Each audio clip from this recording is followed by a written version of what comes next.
کریم بنزما به جرم همکاری با گروه تروریستی اخوان المسلمین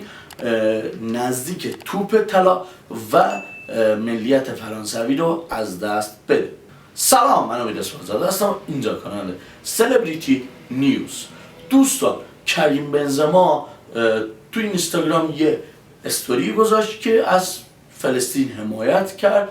و چندین استوری های دیگه درباره فلسطین گذاشت که بعد از یک هفته از اون استوریا نگذاشته بود که وزیر کشور فرانسه آقای کریم بنزما رو مورد اتهام قرار داد و اتهامی که خیلی سر صدا به پا کرد، اتهام این که به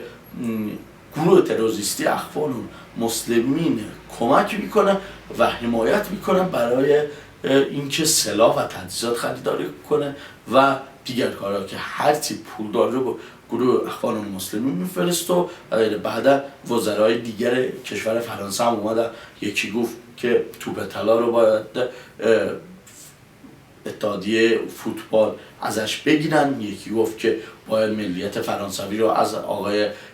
کریم بنزما گرفته بشه و دیگر مسائل ها که واسه حاشیه‌های زیادی ایجاد شدن واسه کریم بنزما. و کریم بنزما در جواب اینا اعلام کرد که از وزیر کشورشون و هر کسی که در اتهام وارد کردن که از طریق به گروه تروریستی اخوان المسلمین کمک‌های مالی انجام میده واسه کارهای تروریستی، حتما شکایت خواهد کرد و باید اثبات کنن که کریم بنزما داره با گروه تروریستی اخوان المسلمین همکاری میکنه. حالا بعد اون دیگه سر و صدا به پا نشد، بعدن دیگه این حجم خوابید. هنوز قرار بود بازرسی‌های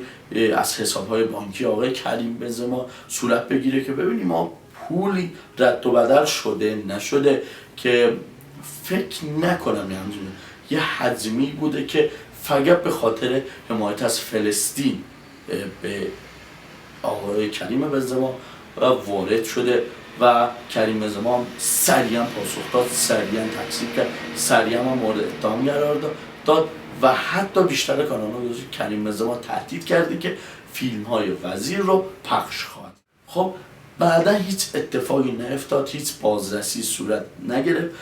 همین جوری داره پیش میره تا اینکه ببینیم اتحادیه فوتبال اروپا حتی وارد میشه به این قضیه یا نه. فکر نکنم وارد بشه، چون کشور فرانسه هر کسی که از فلسطین حمایت کنه رو از کشور بیرون یا با تحت نظارت قرار میده، بازداشت میکنه و